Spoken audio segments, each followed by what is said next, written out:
오늘 설교 제목이기도 합니다만 너희 구원을 이루라는 오늘 본문 말씀은 아마 많은 분들의 마음을 조금이라도 혼란스럽고 불편하게 했던 말씀이 아닐까 싶습니다. 우리의 구원이라는 것은 전적으로 하나님의 은혜이지 우리의 힘과 노력으로 얻어내거나 이룰 수 있는 게 아니라는 사실을 우리가 그동안 귀에 못이 박히도록 수도 없이 그렇게 들어왔고 또 실제로도 그렇게 믿고 있는데요. 너희 구원을 이루라고 말씀하시니 상당히 당황스럽고 충격적일 수 있습니다. 더군다나 두렵고 떨림으로 너희 구원을 이루라고까지 말씀하시니 훨씬 더 어렵게 느껴집니다. 이 말씀을 우리가 과연 어떻게 이해해야 할까요? 하나님의 말씀이 성경 여기서 다르고 또 저기서 다르고 서로 모순되는 것인가요? 당연히 그렇지 않다고 우리는 믿습니다. 먼저 생각해 볼 수 있는 것은 사도 바울이 지금 빌립보 교회 성도들에게 너희가 구원받기 위해 노력하라, 애쓰라고 말씀하는 것은 아니라는 사실이죠. 그들을 향해서 나의 사랑하는 자들아 라고 부르는 것을 볼 때 그것은 분명합니다. 그러므로 나의 사랑하는 자들아, 너희가 나 있을 때뿐만 아니라 더욱 지금 나 없을 때도 항상 복종하여 두렵고 떨림으로 너희 구원을 이루라고 말씀합니다. 빌립보 교회 성도들은 하나님의 은혜로 예수 그리스도의 십자가 보혈로 이미 구원받은 자들입니다. 그들은 사도 바울에게 사랑받고 더 나아가 하나님께 사랑받는 귀한 성도요 하나님의 자녀들이기 때문에 이 말씀은 우리가 열심히 노력해야 구원받을 수 있다는 일종의 율법주의나 행위 구원을 가르치는 말씀이 절대로 될 수가 없습니다. 또한 이 말씀은 하나님께서 일단 너희 죄를 용서해 주시고 구원해 주셨지만 그러나 구원받은 이후로는 이제 너희가 똑바로 잘 살아야 결국 최종적으로 구원받을 수 있다. 큰 죄를 지으면 구원이 취소될 수도 있으니 함부로 살지 말고 구원의 확신 같은 것 함부로 갖지 말고 늘 두렵고 떨리는 마음으로 살라. 그런 의미도 아닙니다. 하나님과 사람이 각각 자기의 역할을 50%씩 다 잘하고 또 서로 협력할 때 우리의 구원이 완성되는 것이 아니죠. 성경이 거듭거듭 분명히 말씀하는 것은 우리의 구원이 100% 전적으로 하나님의 은혜요 여호와께 속한 것이라는 사실입니다. 구원은 여호와께 속하였나이다. 또한 너희 안에서 착한 일을 시작하신 이가 그리스도 예수의 날까지 이루실 줄을 우리는 확신하노라는 빌립보서 1장 6절 말씀처럼 하나님께서 우리 안에 시작하신 그 놀라운 구원을 하나님께서 친히 끝까지 이루시고 반드시 완성하실 것을 우리는 얼마든지 확신할 수 있습니다. 너희 구원을 이루라는 오늘 본문 말씀은요, 사실 빌립보서 1장 27절 오직 너희는 그리스도의 복음에 합당하게 생활하라는 말씀을 다시 한번 반복해서 말씀하시는 것이라고 할 수 있습니다. 거기서도 사도 바울이 내가 너희에게 가보나 떠나 있으나 그런 말씀을 하는데요. 오늘 본문인 2장 12절에서도 그와 비슷한 표현을 또 사용하심으로써 다시 동일한 주제를 다루고 있다는 것을 우리에게 알려주십니다. 사도 바울은 지금 빌립보 교회 성도들을 향해서 너희가 이미 구원받은 성도답게 그 구원의 은혜와 복음의 능력을 매일 매순간 삶 속에서 풍성하게 경험하고 밝히 드러내며 구체적으로 실천하면서 살라고 말씀하는 것이에요. 구원에서 혹시 중도 탈락할 수도 있다는 두려움과 불안에 휩싸여서 또는 지옥 형벌에 대한 공포로 벌벌 떨면서 살라는 그런 말씀이 아니라 연약하고 무능한 너희 자신을 신뢰하지 말고 오히려 하나님의 은혜를 늘 구하며 하나님만을 온전히 경외하는 그와 같은 경건한 두려움과 떨림으로 살라고 말씀하시는 것입니다. 베드로전서 1장 17절 말씀처럼 외모로 보시지 않고 각 사람의 행위대로 마지막 날 심판하실 하나님을 늘 의식하는 가운데 하나님 아버지를 경외하고 사랑하고 의지하는 마음으로 역시 경건한 두려움으로 이 땅에서 성도답게, 나그네답게 살라는 말씀이죠. 이처럼 하나님의 은혜로 이미 구원받은 성도들이 개인적으로나 또는 교회 공동체적으로 복음에 합당하게 살고 성도답게, 교회답게 성화의 삶을 이루며 살아가는 모습을 가리켜서 사도 바울은 너희 구원을 이루라는 말로 표현하고 계시는 것입니다. 그리고 그렇게 구원을 이루는 것이 그들 자신의 강한 의지나 결심으로 또는 힘과 능력으로 할 수 있는 일이 아니라 하나님의 은혜로 할 수 있는 일이라고 그는 바로 이어 13절에서 말씀하고 있어요. 13절 처음에 왜냐하면이라는 말이 생략되어 있는데요. 빌립보 교회 성도들이 자신들의 구원을 이루며 성도답게 살아가야 하는 이유는, 또 그렇게 살아갈 수 있는 이유는 왜냐하면 너희 안에서 행하시는 분이 하나님이시기 때문이다. 하나님께서 친히 자기의 기쁘신 뜻을 위하여 너희로 하여금 소원을 품게 하시고 또한 행하게 하시기 때문이다 라고 말씀합니다. 영어 성경을 보면 그 뜻이 좀 더 명확한데요. 참고로 ESV 성경은 이렇게 번역하고 있습니다. For it is God who works in you, both to will and to work for his good pleasure. 방금 12절에서 너희 구원을 이루라고 할 때 그 이룬다는 말을 대부분의 영어 성경에서는 work out이라는 말로 번역을 했거든요. 너희가 이미 받은 구원을 work out, 바깥으로 드러내고 실천하고 마치 짐에서 운동하면서 근육을 키우듯이 우리 신앙의 근육을 키우는 그런 workout을 우리가 할 수 있는 이유는 하나님께서 친히 work in you, 하나님께서 우리 안에서, 너희 안에서 working 하시기 때문이다 라고 말씀하고 있는 것이에요. 하나님께서 그들을 옆에서 조금 도와주시고 넘어지면은 손 내밀어 일으켜 주시고 그 정도가 아니라, 뒤에서 밀어주시고 이 정도가 아니라 그들 안에서 일하신다고 말씀합니다. 크게 두 가지 방식으로 하나님께서 그들 안에 일하시는데요. 첫 번째는 to will, 내가 이제 하나님의 뜻대로 살아야지, 말씀에 순종해야지, 더 기도해야지, 저 사람 이제는 용서해줘야지, 그와 같은 선한 마음을 품을 수 있도록, 새로운 의지와 소원을 가질 수 있도록 일하시고, 두 번째는 to work, 그렇게 마음에 품고 소원하는 것을 실제로 행할 수 있도록, 실천하며 순종할 수 있도록 하나님께서 그들 안에서 일하십니다. 이것은 정말 놀라운 말씀 아닙니까? 우리가 어떤 선한 일을 하고 싶어하는 마음, 우리 속에 있는 소원, 의지까지도 다 하나님의 은혜라고 말씀하고 있어요. 바꿔 말하자면 하나님의 은혜가 아니면, 하나님께서 우리 안에서 일하시지 않으면 우리 스스로는 어떤 선한 일을 실제로 행하는 것은커녕 마음으로 그것을 사모하거나 소원하는 것조차 하지 못할 정도로 우리는 전적으로 부패하고 무능한 죄인들이라는 것입니다.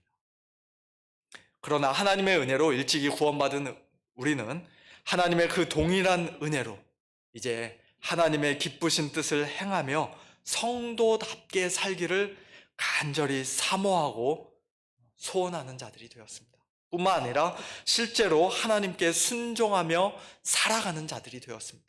물론 우리의 순종이라는 것이 아직 여전히 너무나도 부족하고 참 불완전하고 부끄럽습니다만, 그러나 거짓된 위선으로가 아니라 믿음으로 참되게 진실하게 순종하는 그런 완전히 새로운 피조물들이 된 것이죠. 하나님께서는 시간적으로 우리 구원의 처음 시작과 마지막 끝을 다 아우르고 책임져 주시는 분일 뿐만 아니라 우리의 안팎으로도, 우리의 내면의 의지와 바깥으로 표출되는 행위, 행동까지도 하나하나 세심하게 인도하시고 능력으로 도와주시는 분입니다. 말 그대로 우리의 구원은 모든 것이 다 하나님의 은혜요, 전적으로 하나님께서 하시는 일입니다. 사랑하는 성도 여러분, 오늘 말씀과 관련해서 저는 우리가 꼭 피해야 할 두 가지 극단, 두 가지 잘못된 생각을 말씀드리고 싶습니다. 하나는 내가 하나님께 협력하지 않으면, 나의 책임을 다하지 못하면 하나님께서 아무리 나를 구원해 주고 싶어 하셔도 하나님도 어쩔 수 없다는 그런 식의 생각입니다. 하나님께서 우리를 먼저 사랑해 주시고 예수님을 십자가에까지 내어주셨지만, 그러나 구원의 최종 결정권은 결국 내가 쥐고 있는 것이니까 하나님의 그 은혜와 사랑을 내가 끝까지 거부하면, 끝까지 복음을 믿지 않으면 하나님은 그저 안타까운 마음으로 그냥 멀리서 나를 바라보며 발만 동동 구르실 뿐 하나님도 나를 구원해 주실 수는 없다는 그런 생각입니다. 어떤 분들은 하나님이 인격적인 분이라서 그런 것이라고 그렇게 이야기하기도 합니다만, 그러나 우리 하나님은 그렇게 연약하거나 무능한 하나님이 아니세요. 우리가 허물과 죄로 죽어 있을 때, 영적으로 완전히 죽어 있을 때 하나님께서는 우리를 크신 은혜로, 주권적인 능력으로 살려주셨습니다. 죽은 지 사흘이나 지나 썩은 내가 진동하는 나사로의 무덤 앞에서 나사로야 나오라, 예수님께서 큰 소리로 말씀하시자 죽은 나사로가 단번에 살아났고 그 무덤에서 걸어 나온 것이지, 나사로의 허락이나 동의나 최종 결재를 받고 그를 살려내 주신 것이 아니에요. 또한 그렇게 영적으로 다시 살아나고 하나님 앞에서 믿음으로 이미 의롭다 하심을 받은 저와 여러분이 날마다 성화되는 과정에 있어서도 마찬가지입니다. 예전에 예수님 믿기 전에는 우리가 절대로 품을 수 없었던 선한 소원을 마음에 품고 새로운 의지를 가질 수 있도록, 그리고 그 소원을 따라 실제로 행하고 순종할 수 있도록 우리 안에서 은밀하게 일하시고 역사하시는 분이 바로 하나님이십니다. 내 안에서 저절로 만들어낼 수가 없어요.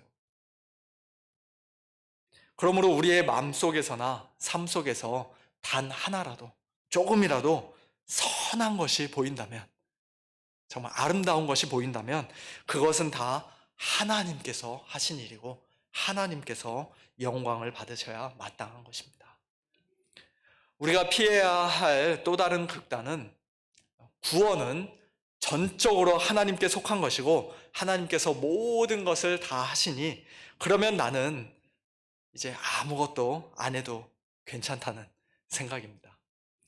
내가 지금 신앙생활을 게을리하고 있는 것은 하나님께서 내 안에 성경을 읽고 싶은 마음, 기도하고 싶은 마음을 안 주셔서 내가 지금 이렇게 안 하고 있는 것이라고.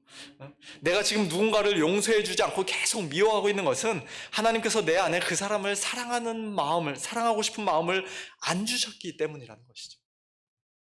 내가 지금 하나님께 불순종하고 죄 지으며 살고 있지만, 나도 그것을 잘 알고 있지만, 그러나 하나님께서 내 안에 회개하는 마음을 주시지 않으니 내가 어떻게 회개할 수 있겠는가? 그런 식으로 나 자신의 게으름과 불순종과 죄악을, 그 모든 책임을 하나님께로 돌리는 것입니다. 우리가 구원받은 성도답게 살면서 선을 행하고 순종하면서 하나님께 모든 영광을 올려드려야 마땅한데, 반대로 계속해서 죄를 짓고 불순종하면서도 오히려 하나님께 모든 책임을 떠넘기고 하나님을 비난하게 된다면 그것이 얼마나 잘못되고 위험한 생각인가를 우리가 알 수 있게 되죠. 사랑하는 성도 여러분, 우리 안에서 행하시는 하나님께서 우리에게 소원을 두고 행하게 하신다는 말씀은요, 하나님께서 일하시기 전까지 우리는 아무것도 안 해도 되고 우리는 아무런 책임이 없다는 그런 뜻이 아닙니다. 오히려 오직 하나님만이 우리 안에서 새로운 마음, 선을 행하고자 하는 의지, 참된 회개와 믿음, 꼴도 보기 싫은 사람을 용서하고 사랑할 수 있는 그런 능력을 주시는 분이기 때문에 우리가 하나님께 더욱더 매달려 기도하고 하나님의 도우심을 더욱더 간절히 바라고 구해야 한다는 그런 말씀인 것이에요. 성 어거스틴의 책 고백록을 보면요, 이런 기도문이 나옵니다. 제가 좀 약간 의역해서 인용하도록 하겠습니다. 하나님께서 기뻐하시는 것을 제게 명령하십시오. 그리고 하나님께서 명령하신 그것을 제게 주십시오. 무슨 뜻입니까? 하나님께서 기뻐하시는 것을, 그래서 제게 명령하시는 것을 제 스스로는 제가 그것을 기쁘게 순종할 만한 그런 선한 의지나 능력이 없습니다. 저에게는 그런 것이 없습니다. 그러니 하나님 저를 도와주십시오. 그런 식의 기도죠. 예를 들면 이렇게 기도하는 것입니다. 믿으라고 하나님께서 말씀하셨는데, 하나님, 제가 믿습니다. 믿기를 원합니다. 그러나 제게 믿음 없는 것 아시지 않습니까? 나의 믿음 없음을 불쌍히 여겨주시고 제게 믿음을 더해 주십시오. 회개하라 말씀하셨는데, 하나님, 지금 제 마음이 너무 오랫동안 딱딱하게 굳어져 있습니다. 제게 애통하는 마음, 회개하는 마음을 주시고 제 마음을 살과 같이 부드럽게 변화시켜 주십시오. 내 속에 정한 마음을 창조해 주시고 내 안에 정직한 영을 새롭게 해 주십시오. 원수를 사랑하라고 말씀하셨는데, 하나님, 저는 원수는커녕 가장 가까운 사람도, 집에서 함께 살고 있는 식구도, 또 교회에서 함께 신앙생활하고 있는 교우도 온전히 사랑하지 못하는 그러한 자입니다. 저의 사랑 없음을 용서해 주시고 제 안에 그리스도의 사랑을 풍성히 부어 주십시오. 그와 같이 기도하는 것입니다. 5세기에 어거스틴과 논쟁을 했었던 펠라기우스라는 영국 수도승은 어거스틴의 이런 기도문을 보고 깜짝 놀라면서 어거스틴을 크게 비난했습니다. 하나님께서 우리에게 무언가를 하라고 명령하셨을 때는 우리가 그 말씀에 당연히 순종할 수 있으니까 명령하신 것이지, 순종할 능력도 없는데 지키라고 명령하는 것은 말도 안 된다라고 펠라기우스는 생각했던 것이죠. 갑자기 또 그 말이 맞는 것처럼 들리죠? 예, 예. 그럴듯한 생각입니다만, 그러나 그것은 철저하게 인간적인 생각이고 합리적인 생각일 뿐, 성경은 그렇게 말씀하지 않습니다. 오늘 본문 말씀이 그렇게 말씀하지 않고요. 특별히 요한복음 6장 같은 말씀도 그 좋은 예라고 할 수 있습니다. 6장 35절부터 보시면 예수님께서 나는 생명의 떡이니 내게 오는 자는 결코 줄이지 아니할 터이요 나를 믿는 자는 영원히 목마르지 아니하리라. 다르게 말하면은 나를 믿으라, 그런 식으로 말씀하고 계시죠. 그리고서는 예수님을 믿지 않는 유대인들을 예수님께서 책망하십니다. 너희는 나를 보고도 믿지 아니하는도다, 그렇게 책망하시죠. 그러면 반대로 예수님을 믿는 것은 누구나 다 자기 의지와 능력으로 할 수 있는 것인가요? 그렇지 않습니다. 바로 이어 37절에서 이렇게 말씀하세요. 아버지께서 내게 주시는 자는 다 내게로 올 것이요 내게 오는 자는 내가 결코 내쫓지 아니하리라. 아버지께서 내게 주시는 자가 내게로 올 것이라고 말씀하죠. 창세전에 예수님께 주신 자들. 44절에서는 나를 보내신 아버지께서 이끌지 아니하시면 아무도 내게 올 수 없다고 말씀하고요. 또 65절에서는 내 아버지께서 오게 하여 주지 아니하시면 누구든지 내게 올 수 없다라고 다시 한번 분명하게 못을 박으며 말씀하십니다.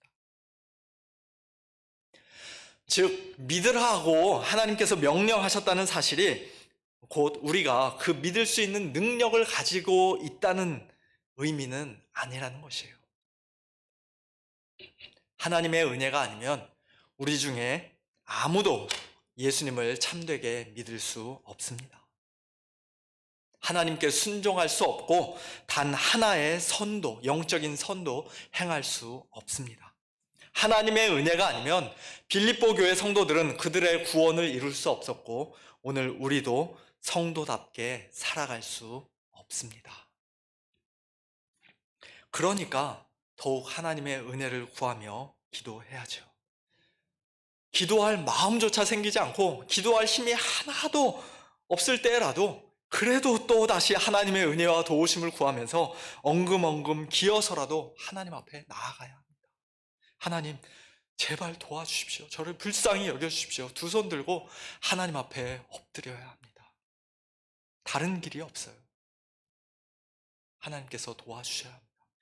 방금 펠라기우스를 잠시 언급했었는데요. 우리 모든 사람에게는 에덴 동산에서의 아담처럼 선과 악을 자유롭게 선택할 수 있는 능력이 있고 또 하나님께 온전히 순종할 수 있는 능력이 있어서 누구나 원하기만 하면 자기 스스로를 구원할 수 있다고 믿고 가르쳤던 이 펠라기우스는 결국 AD 418년 카르타고 공의에서 이단으로 정죄되고 말았습니다.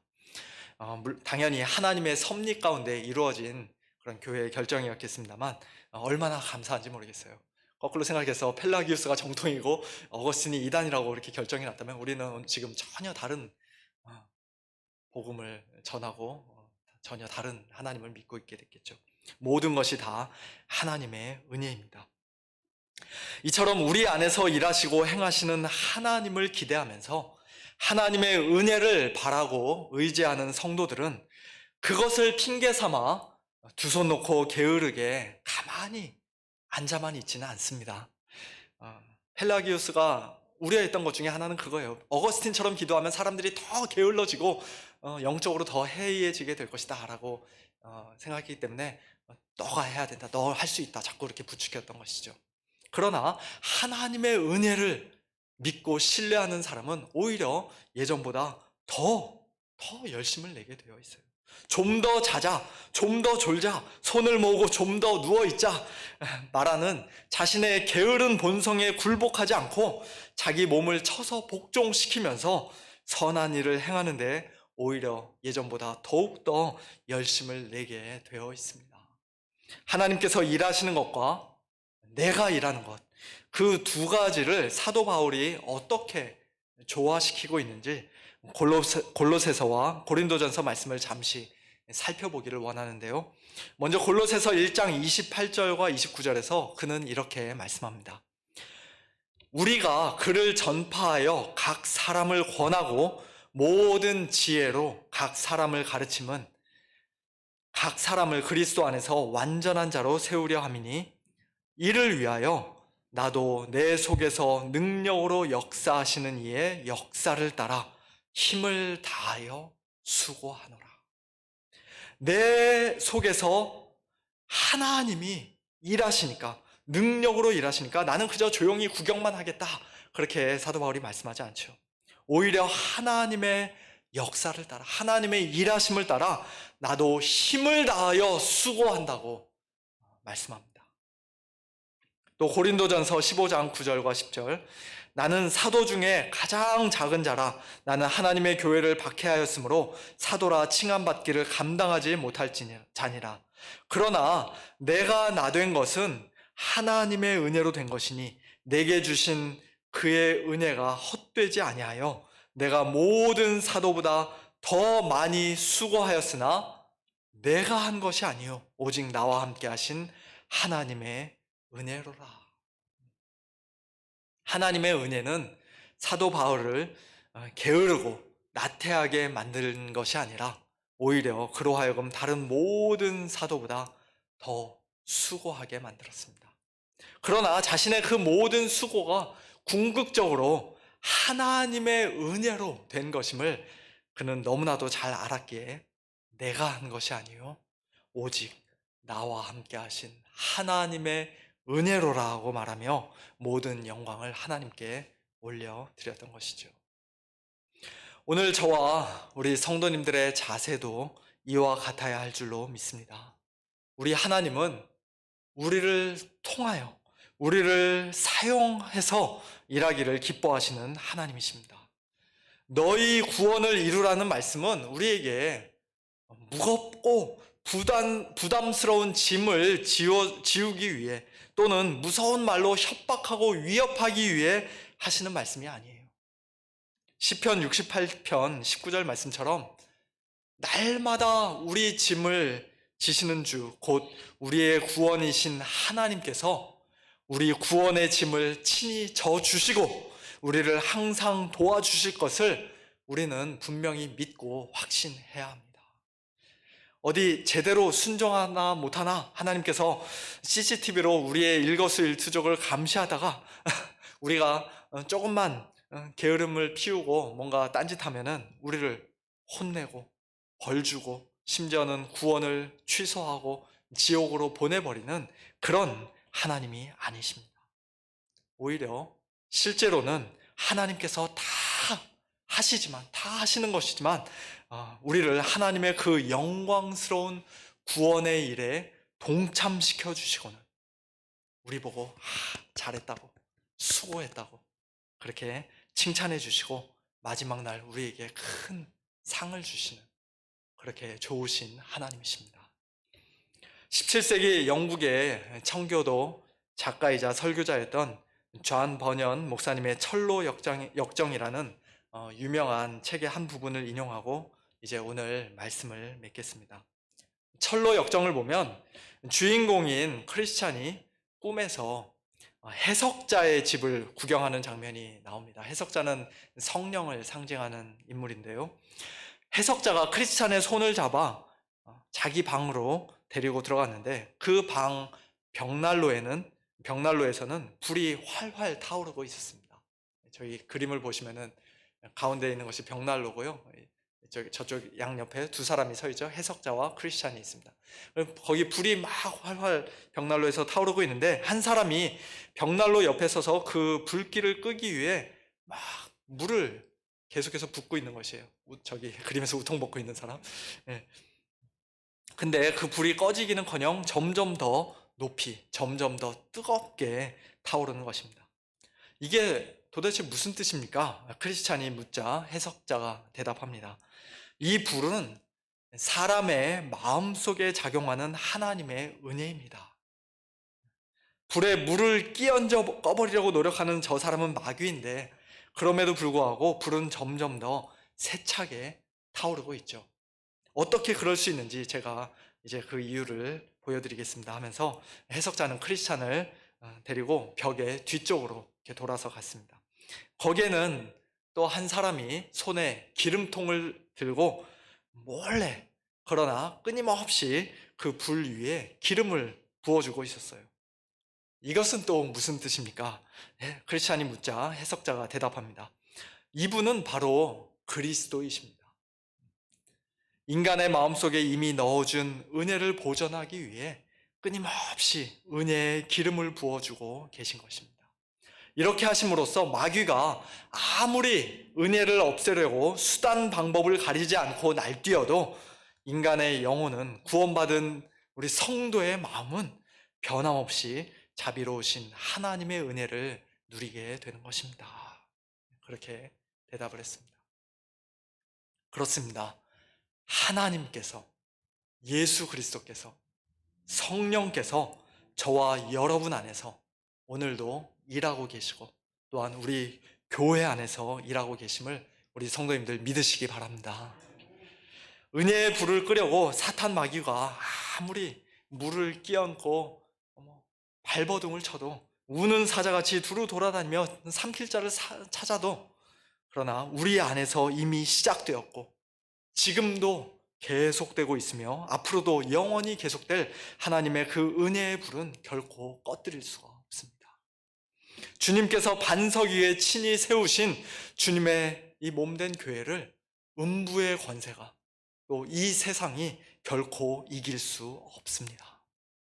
너희 구원을 이루라 하는 오늘 이 명령이 하나님의 기쁘신 뜻일진데 하나님께서 친히 그 명령하신 바를 우리에게 주심으로써 우리 모두로 하여금 이 땅에서 성숙한 성도답게 또 건강한 교회답게 우리의 구원을 이루며 하나님께 영광 돌리며 살게 하실 줄로 믿습니다. 함께 기도하겠습니다.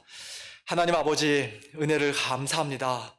너희 구원을 이루라, 두렵고 떨림으로 너희 구원을 이루라는 하나님의 명령이 우리로 하여금 참 두려움과 공포와 절망에 빠지게 만드는 것이 아니라 오히려 우리 안에서 역사하시는, 이미 시작하셨고 지금도 계속되고 있고 앞으로도 계속해서 역사하실 그 하나님의 놀라운 구원의 은혜로 말미암아 우리로 하여금 기뻐하도록, 오히려 더 큰 소망을 갖고 확신을 갖게 하도록 하시는 말씀임을 오늘 다시 한번 깨닫게 하시니 참 감사를 드립니다.